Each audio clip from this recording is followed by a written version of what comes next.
السلام علیکم. ہے گائس، کیسے ہیں آپ لوگ؟ امید ہے آپ لوگ سب خیریت سے ہوں گے. ویلکم ہے آپ کا ایک بار پھر سے آپ کے اپنے یوٹیوب چینل آسک فیکٹس پر. جو لوگ ہمارے اس چینل پر نئے آئے ہیں پلیز وہ ہمارے چینل کو سبسکرائب کر لیجئے اور بیل آئیکن ضرور پریس کیجئے تاکہ ہماری ساری نوٹیفیکیشنز آپ تک ضرور پہنچ جائیں. چلیے شروع کرتے ہیں آج کا ہمارا ٹاپک. آج ہم بات کرنے والے ہیں اسلام میں عورت کے حقوق اور ان کے مقام کے بارے میں. جی ہاں، ہماری بہت سی فیمنسٹ جو بہنیں ہیں ان کو یہ شکایت رہتی ہے کہ اسلام نے عورت کو وہ مقام نہیں دیا ہے، وہ عزت نہیں دی جو ان کے لیے ہونا چاہیے تھی. چلیے بات کرتے ہیں. اگر ہم زمانہ جاہلیت کا زمانہ دیکھیں تو وہاں پر عورتوں کو منحوس سمجھا جاتا تھا. زمانہ جاہلیت بولے تو اللہ کے رسول صلی اللہ علیہ وسلم کی بعثت سے پہلے کا زمانہ، جب اللہ کے رسول کی بعثت نہیں ہوئی تھی.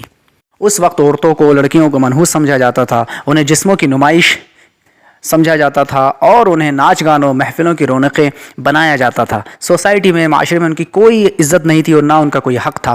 وہ اپنی مرضی سے کچھ بھی نہیں کر سکتی تھیں. وہ صرف زنا، سیکس کی چیز سمجھی جاتی تھیں.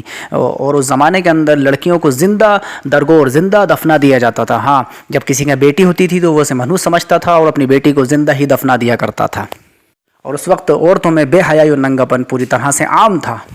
یعنی یہ سمجھیے کہ عورت کو سب سے حقیر، گندگی سمجھا جاتا تھا. یعنی یہ سمجھو مطلب بالکل کوئی مقام ہی نہیں تھا ان کا اس وقت. لیکن پھر جب اللہ کے رسول صلی اللہ علیہ وسلم کی مکہ میں ولادت ہوئی، آپ صلی اللہ علیہ وسلم جب اس دنیا میں تشریف لائے اور پھر جب آپ صلی اللہ علیہ وسلم کو نبوت عطا کی گئی تو سب سے پہلے اللہ کے رسول صلی اللہ علیہ وسلم نے عورتوں، لڑکیوں کے حق کے لیے اپنی آواز کو بلند کیا اور انہیں دین اسلام کے ذریعے سارے حق، سارے رائٹس انہیں دلوائے. ان کی پاک دامنی کی حفاظت کا ذمہ لیا، ان کے حق ادا کرنے کا مردوں سے یہ ارتکاب کروایا.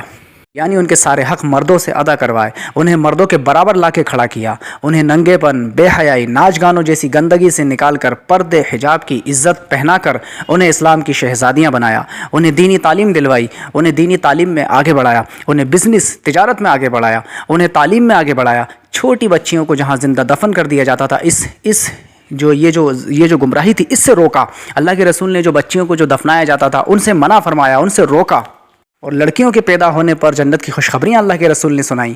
عورتوں، لڑکیوں، ماں بہن، بیٹیوں کو جائیداد میں سے اسلام نے حصہ دیا. جی ہاں، اللہ کے رسول نے دین اسلام کے ذریعے عورتوں کو، ماں بہنوں کو، اپنی بہن بیٹیوں کو جائیداد، پراپرٹی میں سے حصہ دلوایا.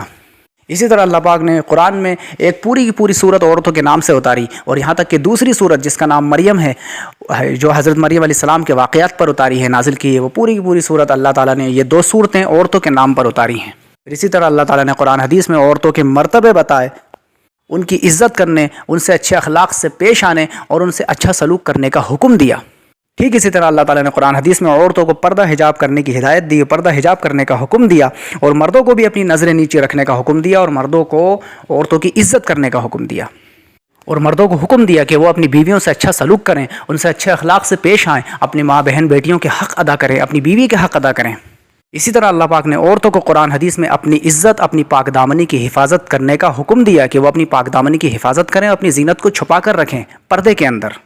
تو یہ سارے حق اللہ نے اللہ کے رسول کے ذریعے، دین اسلام کے ذریعے عورتوں کو دیے. جی ہاں، اسی طریقے سے ایک حدیث میں آپ کے سامنے بیان کر رہا ہوں جس کے راوی ہیں حضرت انس. وہ بیان کرتے ہیں کہ اللہ کے رسول نے ارشاد فرمایا کہ جس شخص نے 2 بچیوں کی پرورش کی حتیٰ کہ وہ بالغ ہو گئیں تو وہ شخص قیامت کے روز اس طرح آئے گا میرے پاس کہ میں اور اس طرح دونوں ساتھ میں کھڑے ہوں گے. اللہ کے رسول نے اپنی دونوں انگلیوں سے اشارہ کر کے بتایا.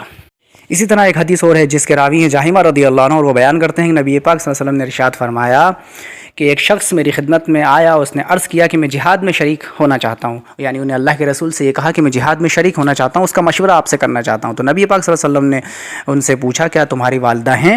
تو انہوں نے جواب میں دیا کہ جی ہاں نبی پاک میری والدہ ہیں. تو اللہ کے رسول نے ارشاد فرمایا کہ جاؤ ان کے پاس رہو، ان کی خدمت کرو، ان کے قدموں کے نیچے جنت ہے.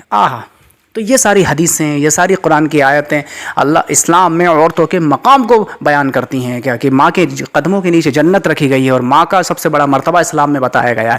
پھر بہن بیٹیوں کا، اپنی بہنوں کا، اپنی بیویوں کا، یہ سارے مسئلے ہیں. جس معاشرے نے، جس دنیا نے عورت کو سب سے حقیر بنا دیا تھا، اسلام نے آ کے اسے، اللہ کے رسول نے اس کو آ کے دین اسلام کے ذریعے ان عورتوں کے مقام کو سب سے اونچا کر دیا اور انہیں عزتوں کے سب سے اونچے مقام تک پہنچا دیا.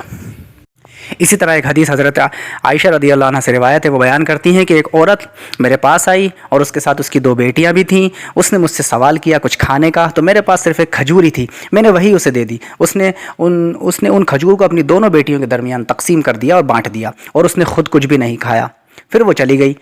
اس کے بعد نبی پاک صلی اللہ علیہ وسلم میرے پاس تشریف لائے تو میں نے آپ صلی اللہ علیہ وسلم سے اس کا تذکرہ کیا، تو آپ صلی اللہ علیہ وسلم نے فرمایا جس شخص کی ان بیٹیوں سے آزمائش کی گئی، یعنی ان بیٹیوں کے ذریعے آزمائش کی گئی، ان کے باپ، ان کے والد کی، ان کی اماں کی، اور اس نے ان بچیوں سے حسن سلوک کیا، تو وہ اس کے لیے جہنم سے آڑ بن جائیں گی۔ یہ ساری حدیثیں صحیح بخاری صحیح مسلم کی ہیں، جس کو بخاری مسلم نے روایت کیا ہے۔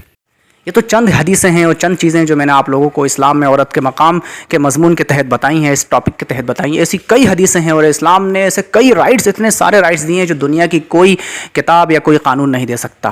پوری دنیا عورت کی عزت کی سوداگر ہے اور صرف اسلام ہی عورت کی عزت کا محافظ ہے۔ اس کے لیے ہم سب ماں بہنوں، مجھے، آپ کو، میری بہن بیٹیوں، ہم سب کو اگر ان رائٹس کو جاننا ہے، اپنے حقوق کو جاننا ہے، تو اس کے لیے ہمیں اسلام کو پڑھنا پڑے گا، سمجھنا پڑے گا اور عمل کرنا پڑے گا۔